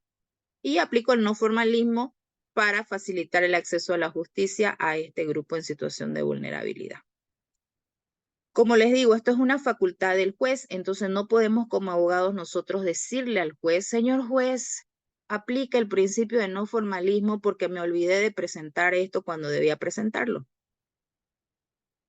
Entonces no está para suplir la negligencia de las partes el principio de no formalismo, al igual que el principio de verdad material cuando invocamos o cuando presentamos fuera de plazo las pruebas. Y decimos, señor juez, en virtud del principio de verdad material y de no formalismo, ofrezco prueba, digamos, ofrezco prueba testifical cuando ya estamos ahí en la audiencia y ya está extemporáneamente ofrecida esa prueba. Entonces, esto es facultativo de los jueces. A veces hay que sí invocarlo para que se dé cuenta de que necesitamos aplicar el principio de no formalismo, pero es una excepción, no la regla. Lo ideal, la regla, es que el proceso se cumpla tal y cual está establecido su procedimiento, ¿cierto? Entonces, excepcionalmente invocaremos el principio de no formalismo de repente en estos dos casos y en algún otro caso que sea necesario. Por ejemplo, bajo el principio de no formalismo, muchas veces cuando las partes están ahí en audiencia, ya se ha admitido prueba, se ha producido prueba y las partes se están mirando así como que, ay, pucha, esto está feo, mejor sería que conciliemos nomás y se miran entre abogados y le hace así como que si conciliamos mejor, digamos, pero ya estamos en etapa de producción de prueba. Y entonces los abogados le piden al juez y le dicen, señor juez, ¿sabe qué? ¿Por qué no le queremos pedir un cuarto intermedio? Porque estamos viendo que mejor sería si intentamos llegar a un acuerdo en este tema. Y el juez, que es excesivamente formalista, le dice, no, ya la etapa de conciliación ya pasó. Pero estamos en etapa de producción de la prueba o sujétense nomás a procedimiento. Pero el juez, que es flexible y aplica el principio de no formalismo y que la finalidad del proceso es la solución más justa posible y qué mejor que lo hagan con un acuerdo. Entonces está bien, voy a dictar un cuarto intermedio a solicitud de ustedes para que puedan llegar a un acuerdo. Les voy a dar 10, 15 días y en caso de que no presenten el acuerdo, los llamo nuevamente para audiencia. ¿Está bien? Sí, está bien. ¿Ve? Entonces ahí aplicamos otra vez este principio, saltándonos ciertos rigorismos procesal. Y finalmente tenemos los principios de trascendencia y el principio de buena fe y lealtad procesal. El principio de trascendencia es que los actos procesales se cumplen de forma ordenada, no se retrotraen, ¿no es cierto?, bajo el principio de preclusión. Y el de trascendencia es que vamos a presumir que todos esos actos que se han realizado cumpliendo el debido proceso y la seguridad jurídica de las partes. Y no los vamos a anular por ningún motivo, a no ser que por un error, por un mal actuado procesal, se haya causado un grave daño, perjuicio a los derechos y garantías de las partes. Porque si bien algún acto procesal puede caer en algunas condiciones de nulidad porque no se realizó como lo establece la norma procesal, pero cumplió con su finalidad, entonces bajo el principio de trascendencia no tiene relevancia porque no le ha causado ningún daño. El típico ejemplo es el de la citación, ¿no es cierto? Van y lo citan, por decirle, en la casa de la mamá. Él no vive ahí, pero lo citaron en la casa de la mamá. Y entonces él fue ese día donde su madre y su madre le dice, mira, mijito, te dejaron esta citación. Y entonces él agarra y se apersona al proceso dentro de los 5 días y pide la nulidad de la citación. Pero la citación cumplió su finalidad de poner en conocimiento de la demanda y tiene el plazo todavía, o sea, está en plazo para poder contestar. E incluso alternativamente contesta, porque ya lo sabe, ya tuvo conocimiento, contesto, mejor, pero también pido nulidad. He visto muchos casos así, donde piden nulidad de citación y por si no les surte la nulidad, contestan. Ya pues ha cumplido su finalidad la citación, pese a que evidentemente podría declararse nula porque no fue realizada en el domicilio real de él, sino de su mamá. Pero cumplió la finalidad de que él tome conocimiento de la demanda. No le ha causado ningún perjuicio, en plazo ha contestado. Entonces no tiene trascendencia esa nulidad. A eso se refiere. Y ahí sí pueden haber muchos casos donde puede haber un error en un acto procesal, pero él mismo cumplió con su finalidad y no causó daño o perjuicio a las partes, entonces no es trascendente por formalidad declararlo nulo. A eso se refiere este principio. Y el principio de buena fe y lealtad procesal, que para mí es uno de los más importantes en materia de familia. Los jueces deben creer cuando llaman a las partes a audiencia y conversan y hablan con el juez y les cuentan su verdad, y los abogados también lo hacen con sus argumentos, con sus pruebas. Debe creer que todo lo que dicen es verdad, bajo este principio. ¿Por qué? Porque la ley establece que las partes en un proceso, los sujetos procesales que implican las partes, testigos, abogados y todos los que participan, deben ser personas que actúen de forma honesta, respetuosa, de buena fe, con transparencia, con lealtad, con veracidad sobre el conocimiento cierto de los hechos y su relación con el derecho aplicable. Ese es el ideal, ¿no? Que todos actúen así de buena fe y con lealtad procesal, porque al final el conflicto que se está resolviendo en materia familiar siempre es en beneficio de los miembros de esa familia. No tiene que ser en su perjuicio. Y si uno de ellos miente, si los abogados mienten, si las partes mienten, o sea, los únicos que se hacen daño con esa mentira son los miembros de esa familia. A ellos se les daña con una mentira. No a los abogados, no a los jueces. Pueden hacer incurrir en error al juez con sus mentiras, pero el daño que se ocasiona, y muchas veces el daño que se ocasiona, recae sobre los hijos, sobre los niños menores de edad. Por eso se espera que las partes y los abogados siempre actúen de buena fe. Esto debería ser en todos los procesos, ¿no? No solo en los de familia, pero especialmente en los de familia por el tipo de derechos que resguarda, muy personales, íntimos de una familia, que es de interés social, lo que yo les decía. Por eso siempre debemos guiar a nuestros clientes a que nos digan siempre la verdad, porque yo les entiendo a los abogados, a veces los clientes les mienten. Por ejemplo, en el tema de la asistencia familiar, siempre hay problemas porque mienten. Ellos mienten.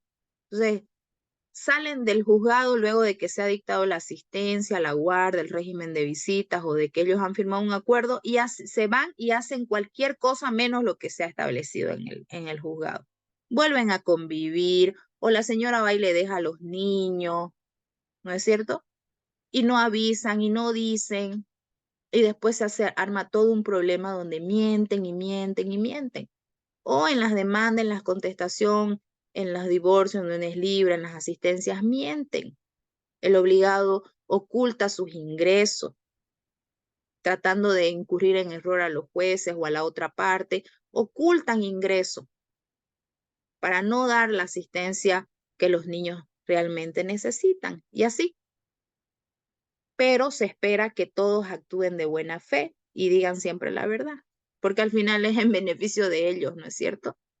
Bueno, alguien había levantado la mano.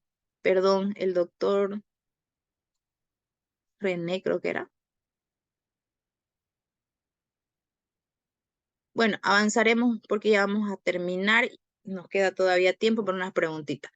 Bueno, el principio del interés superior del niño, que ya habíamos dicho que es un principio rector, un principio procesal súper importante en materia procesal, en la etapa procesal. Toda decisión que el juez vaya a tomar que involucre derechos de niñas, niños y adolescentes siempre se va a guiar en interés de estos, precautelando sus derechos, preeminencia, primacía y prioridad con relación a los demás sujetos. Hay que tener mucho criterio y ser muy objetivos con este principio del interés superior del niño, por lo que yo les decía. Yo puedo tener un entendimiento para mí de qué es lo mejor para el niño, el padre puede tener otro, la madre puede tener otro, y cuál es en realidad la verdad. Por eso es que para determinar qué es lo mejor en cuanto al principio del interés superior del niño para garantizar ese derecho que está en conflicto, es que se escucha la opinión del niño y se necesitan los informes psicosociales, las valoraciones psicosociales. No podría el juez solamente decidir o los padres decir qué es lo correcto, qué es lo incorrecto en cuanto a este principio. Les doy un ejemplo así cortito. Hay un bebé lactante que sus padres se han separado.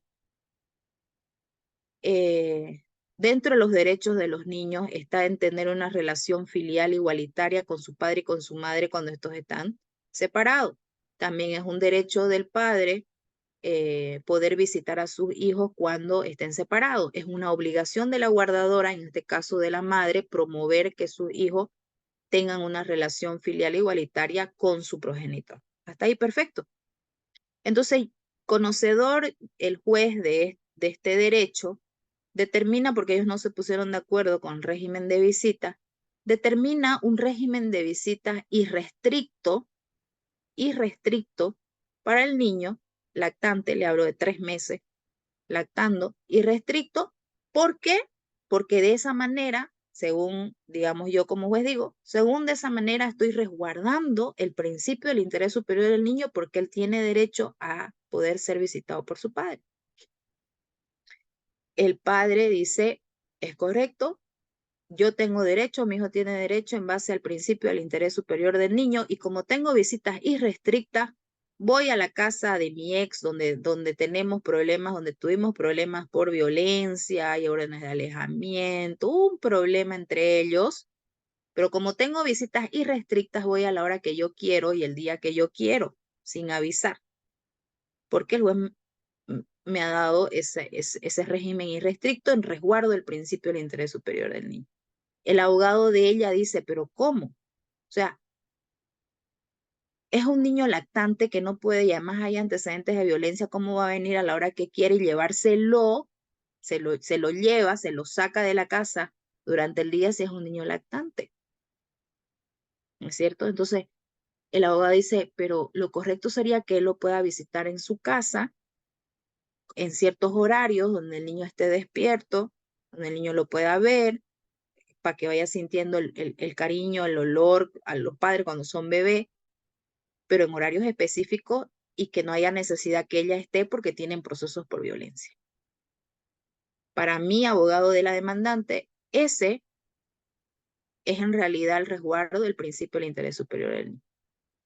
¿Ven? O sea, en este ejemplo que yo les doy, podemos tener varios criterios sobre lo que es el resguardo del principio del interés superior de ese niño. Yo tengo una idea, el otro tiene otra idea, el otro tiene otra. ¿Cuál es la mejor? ¿Quién determina cuál de esos criterios sería el mejor?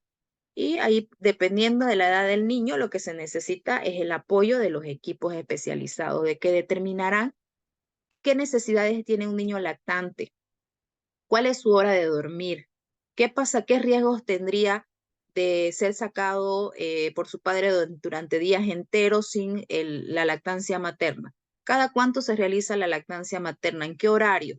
¿Me entienden? Hacer un análisis realmente específico a ese niño para recién poder determinar qué sería lo adecuado para el resguardo de su derecho a tener una relación con su papá. Por eso es que no es nomás invocar el principio del interés superior del niño por invocarlo. Hay que analizarlo desde la situación específica de los derechos de ese niño.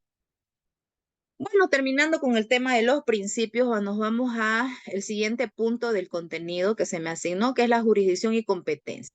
La jurisdicción en materia familiar se ejerce en el ámbito territorial al que se ha designado y es competente para resolver las acciones establecidas en el Código de la Familia, el proceso familiar y las que están también en la Ley 025.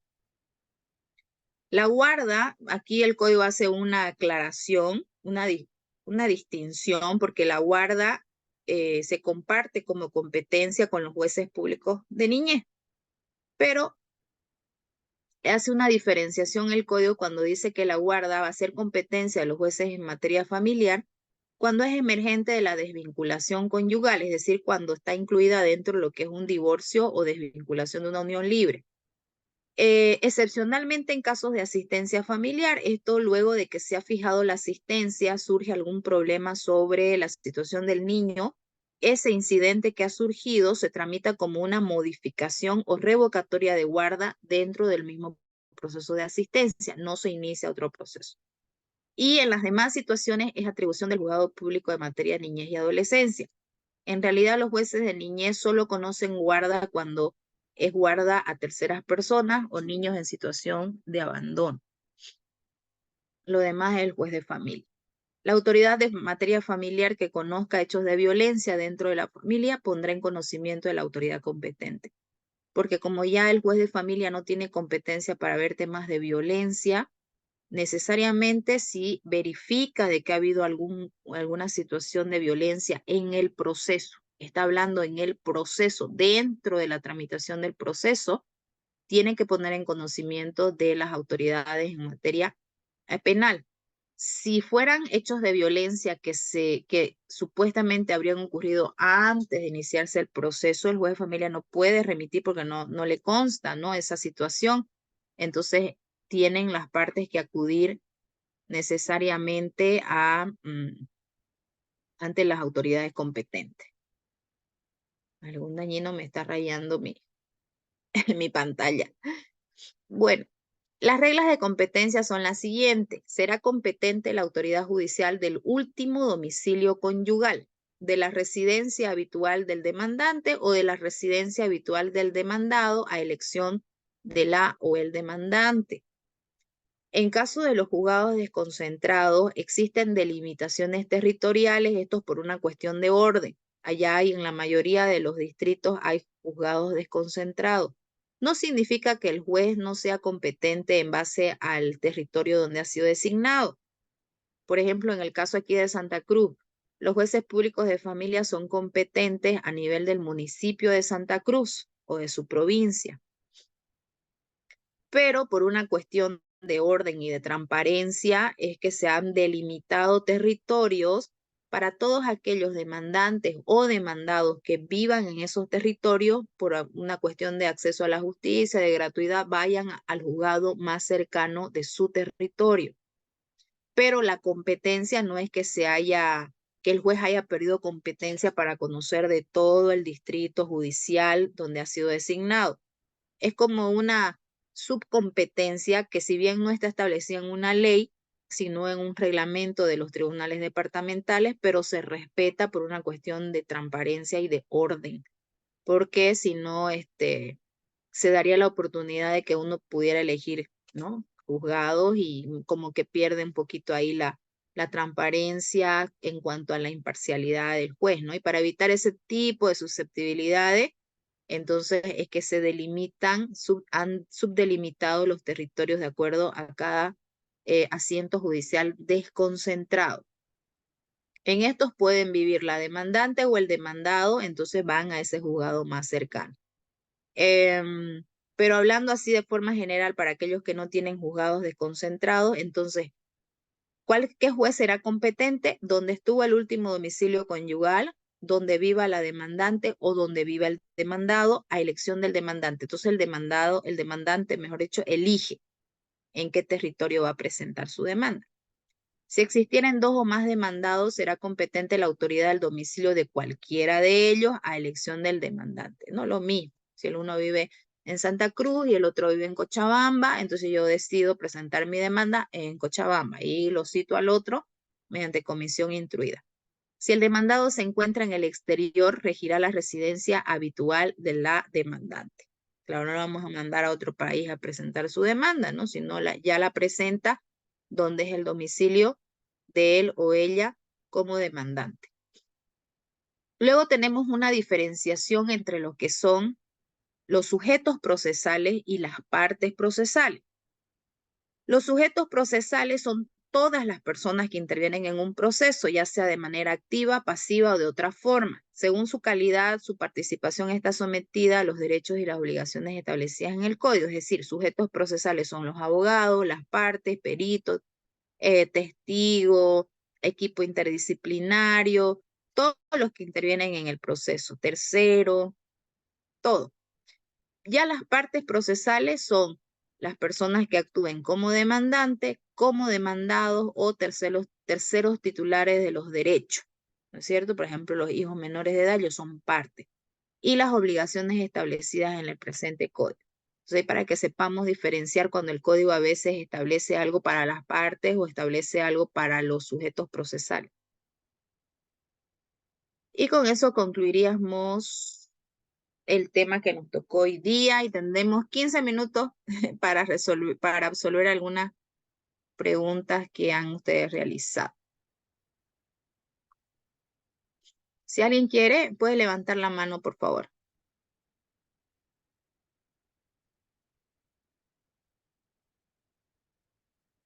Aquí hay un Daniel ha hecho un comentario súper interesante. Dice, doctora, se dice que el Estado protege la familia, pero las notarías realizan el divorcio o separación de cuerpos en 48 horas. En realidad es el divorcio, no es separación de cuerpos.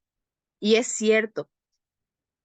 Hay mucha controversia con relación al divorcio notarial o express, que le llaman, que en materia familiar, en los juicios, en los procesos familiares, también es rápido cuando no hay contención, igual puede salir rápido el divorcio.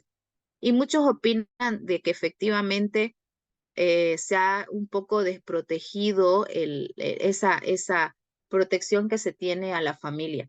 Bueno, pero el matrimonio es una de las formas de establecer familia, ¿no es cierto? Eso ya lo hemos quedado claro.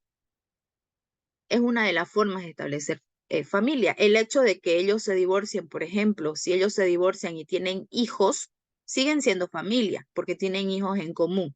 A los que no tienen hijos, bueno, me divorcio y si te conocí ni me acuerdo, digamos, ¿no? En el caso de los que no tienen hijos, ni bienes, ni nada. ¿Por qué nace esto del divorcio rápido? Y es precisamente, Daniel, por el tema del aumento que hubo durante los últimos años previos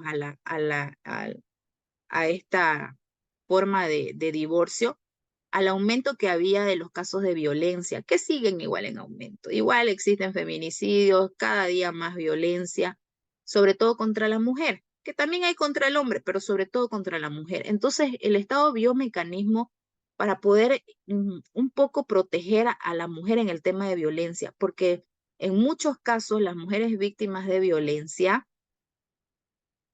seguían en ese círculo por el tema de que el divorcio era un proceso muy engorroso, que podía tardar años y años. Tenías recurso de casación, era un proceso ordinario, tardaba 6 años para que te lo declaren improbada. Si tu esposo o tu esposa te era infiel, tenías que demostrar el adulterio. ¿Cómo demostras un adulterio?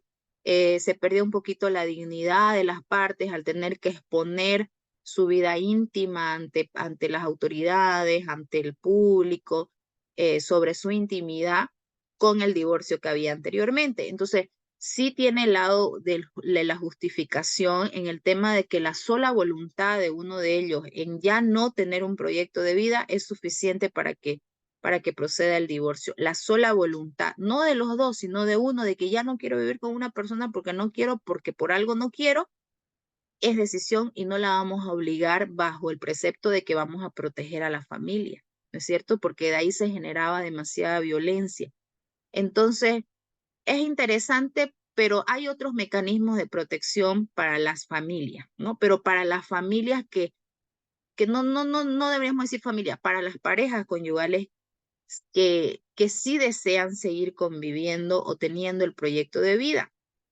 Está el plazo de los 3 meses, por ejemplo, para que lo piensen, que eso en los procesos, porque en las notarías ya lo erradicaron, lo de los 3 meses. Entonces, básicamente a notaría van esas parejas que no tienen hijos ni bienes y que ya no quieren vivir juntos, digamos, y que muchas veces están dentro de un círculo de violencia. Entonces, más que todo es para prevenir que existan hechos más graves por tener que someterlos a un proceso judicial que tarda muchos años en una pareja donde uno de ellos ya no quiere vivir con el otro. Y que como ya no quiere, entonces se generarían hechos de repente mucho más graves. Pero interesante lo que dice Daniel. Doctor Luis Alberto, usted había levantado la mano.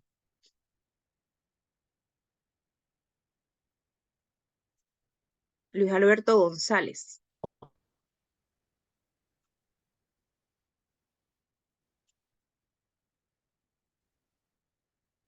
Voy a hacer uso de la palabra, dice el retrato de micrófono habilitado. Estas preguntas mientras habilita su micrófono, Luis. Hay unas preguntas muy largas que las vamos a dejar para otra ocasión. Ya, Luis Alberto, por favor, así breve, porque nos queda poquito tiempo.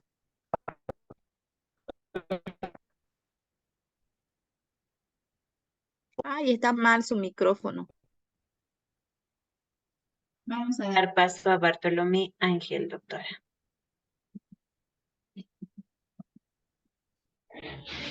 Buenas noches, doctora. Tengo una consulta respecto al tema de la competencia. Cuando mencionó el tema de la guarda, eh, el código procesal familiar establece, bueno, que la guarda es competencia del juzgado en materia de familia cuando se trata la desvinculación conyugal y excepcionalmente el tema de cuando se trata la asistencia familiar. Doctora, en el caso de que se trate de dos cónyuges que si bien nunca han hecho el trámite del divorcio, pero viven separados, y uno de ellos quisiera la guarda absoluta del menor de edad, por establecer, ¿no?, que su cónyuge, la otra persona, no cuida de manera correcta a su hijo. En este caso, bueno, no hay un tema de asistencia familiar, tampoco es un tema de desvinculación. ¿A quién corresponde la competencia para conocer esta pretensión, doctora? ¿Al juez de niñez y adolescencia o al juez de familia? Gracias, doctor Bartolomé. Interesante. Es al juez de familia. En el código se olvidaron de colocar el proceso de guarda como un proceso independiente. Lo establecieron solamente como emergente de desvinculación, es decir, de divorcio unión libre. Pero en la práctica se dan la mayoría de los casos de las guardas de parejas que, como las que señala Bartolomé, parejas que no quieren divorciarse todavía, pero que ya están separados, o parejas que nunca estuvieron casados ni nunca convivieron en unión libre, sino que tuvieron una relación no tradicional, pasajera, si quieren decirlo, y tuvieron hijos, ¿no? Y cada uno siempre vive en su casa. Y ahora ha surgido el problema de la guarda. Entonces, ¿dónde lo adecuo yo este proceso? Porque en el Código de las Familias no hay, en el catálogo de los procesos extraordinarios no hay guarda. Entonces, los jueces de familia, porque los jueces de niñez dicen, nosotros solo damos guarda a terceros. Cuando es entre padres, tiene que ser el juez de familia. Y tenían razón. Entonces, el juez de familia empezó a admitir estos procesos como procesos innominados, ordinarios. Y entonces cuando llegó al Tribunal Supremo, el primer proceso en casación, el Tribunal Supremo de Justicia dijo, no, no, no, dijo, el proceso de guarda, efectivamente, cuando se trata del conflicto entre padres, mamá, papá, el competente es el juez de familia, pero por su naturaleza que se equipara a lo que es el régimen de visitas, lo que es la asistencia familiar, por su naturaleza jurídica, los derechos que protege, que es de una protección rápida, de rápida resolución, tienen que tramitarse como un proceso extraordinario. Entonces, emitió una circular, un instructivo, donde establece que ustedes lo pueden buscar en la página del Tribunal Supremo, ahí está colgada la circular, creo que es la 01-2018, sí, 01-2018, 01-2016, no recuerdo muy bien, no, 01-2018, una circular, donde ordena y establece que la guarda es competencia del juez de familia, tanto en los procesos de desvinculación como un proceso independiente solito entre padre y y se debe tramitar como un proceso extraordinario. Esa es la competencia. Ahora, si la pelea es entre un abuelo con un padre o un tío con un padre, eso es competencia de los jueces de niñez, porque la guarda está siendo conflictuada con un tercero, un papá con un tercero o entre dos terceros, entre abuelos, por ejemplo. Así es, Sí, doctor gracias, doctora. Voy a buscar la circular. Bartolini. Sí, puede buscarla, está ahí colgada en la página del tribunal, en la parte de circulares. Gracias, doctora. Bueno, vamos a dar paso a Luis Alberto. ¿Tus votas?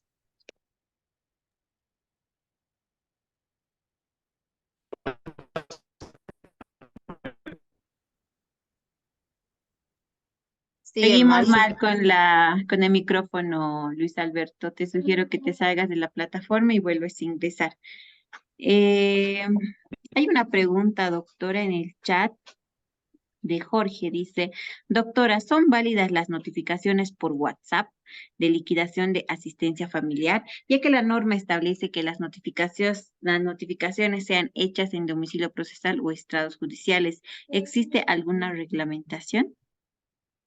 Bueno, en ese tema de las notificaciones por WhatsApp, solo está el reglamento que salió para notificaciones por medios virtuales y telefónicos para la pandemia, que se ha venido utilizando hasta ahora, porque el Código de la Familia sí establece como formas de notificación o como domicilios procesales las direcciones telefónicas, los medios electrónicos, mejor dicho.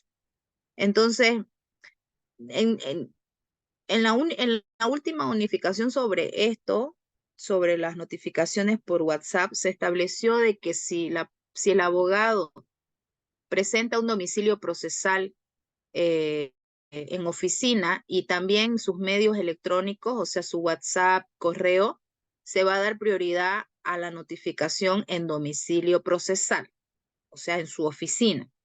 Y solo en caso de que no se pudiera encontrar su domicilio procesal de oficina, recién se utilicen los medios electrónicos para que pueda tener conocimiento que siempre va a ser mejor que a que se la cuelguen en tablero. Si ha señalado un procesal en oficina y un medio electrónico, lo correcto sería primero el procesal. Si no ha señalado una oficina como domicilio procesal y ha señalado el medio electrónico, es decir, correo o WhatsApp, se debe notificar en el correo o WhatsApp y no en tablero. El tablero es solo, o el estrado judicial, es solo cuando no hay procesal en oficina y no hay medio electrónico. Y en el orden de que si hay oficina y hay medios electrónicos, primero oficina. Si no la encuentran en la oficina, entonces lo hago por medios electrónicos. Y si señalé medios, solo medios electrónicos y no oficina, en el medio electrónico antes de estrados judiciales. Ese es el orden que normalmente hemos estado aplicando, ¿no? O cómo se debería aplicar, pero sí es válida siempre que no haya señalado una oficina, ¿no? Hasta que no haya una reglamentación específica en familia, porque debería haber una reglamentación de notificaciones electrónicas para la materia. Pero sí se aceptan, doctor. Bueno, ¿quién más? Tenemos Muchas 4 gracias. minutos. Sí, doctor. Bueno, para terminar, doctora, sería, Cristian dice, doctora, buenas noches. En caso de una violencia física en contra de una hija estudiante de universidad por parte del padre, ¿cómo funciona la asistencia familiar? Si ella ha abandonado el hogar por esta razón y necesita cubrir la universidad y manutención. Lo demanda nomás a su padre. Si está en la universidad, tiene que demandarlo por la asistencia familiar, por más que ella viva en otro lugar.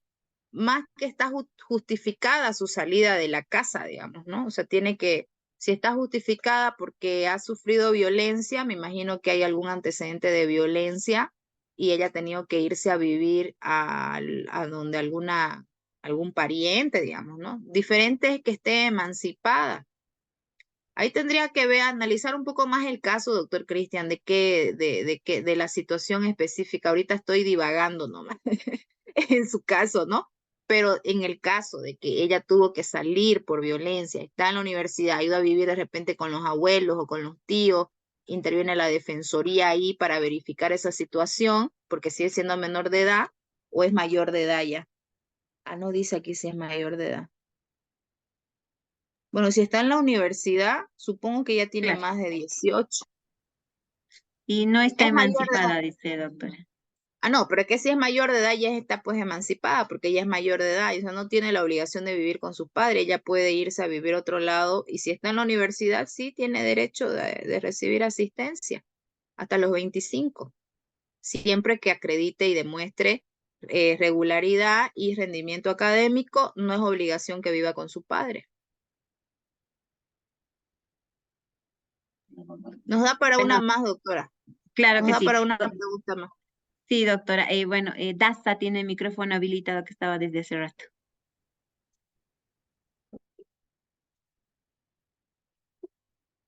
Doctora, buenas noches, queridos colegas. ¿Se me escucha, doctora? Perdón. Sí, sí, sí. No, doctora. Sería dos consultas, ¿no? Lo voy a hacer más largo, más breve posible. En el caso de la asistencia familiar, los hijos ya son mayores de edad, ya tienen hijos. El problema es que hay un muchacho de 18 años, pero la mamá había sacado nueva liquidación y con mandamiento de aprehensión. En ese caso, ¿qué podría ser la primera pregunta? La segunda, como se ha tocado ya el tema del matrimonio de hecho, yo tengo un caso en el cual la muchacha ha vivido con el joven menos de un mes. El joven ha fallecido junto con la mamá y los hermanos han quedado los huérfanos cuando han tratado de hacer efectivo la propiedad y pasarlo como herencia. Resulta que la mujer había trabajado por atrás y había hecho el matrimonio de hecho, quitándoles y apoderándose de los bienes que la mamá ha comprado a nombre del joven para que resguarde mientras sus hermanos sean menores. En este caso, ¿qué es lo que podría utilizar, doctora? ¿O qué es lo que podría Mire, hacer? mire, Buenas noches. mire, doctor, la verdad que, ¿qué le puedo decir? En su primer caso, la verdad que no le entendí la pregunta. Y el segundo, si hay un proceso ya reconocido de unión libre y está ejecutoriado, la verdad que ya, pues, no sé, la verdad no sé qué podría hacer. Ya está el proceso, a no ser que presenten una nulidad en ese proceso, se apersonen como terceros interesados y pidan nulidades, ¿no? El día de mañana vamos a ver lo que son los incidentes de nulidad, que quizás le pueda eso un poquito, el análisis ayudar a ver si es factible o no. Porque cuando un proceso ya está ejecutoriado y ha habido vicios o fraude procesal, podemos apersonarnos a ese proceso para pedir la nulidad por fraude procesal en ese proceso. Y tendría que ser tramitado, ¿no? Como incidente.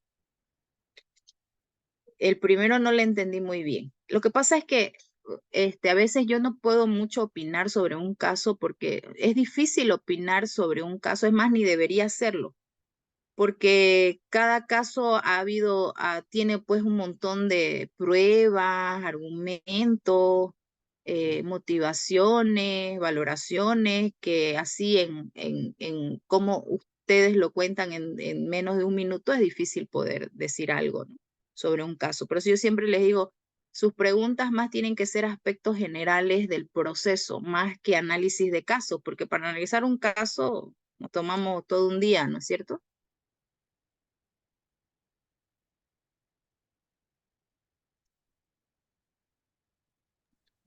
Bueno, pues, no le entendí la otra pregunta, la verdad.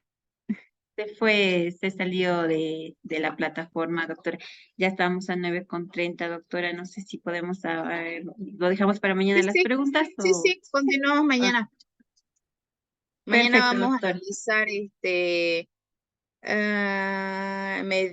Creo que medidas cautelares y provisionales, excepciones e incidentes, así que no se lo pierdan mañana. Que descansen. Claro que sí, doctora, agradecida con su presencia y con la excelente ponencia, ¿no? Que nos dio esta noche. Hasta mañana, doctora. Hasta Listo, mañana a hasta todos los mañana. participantes.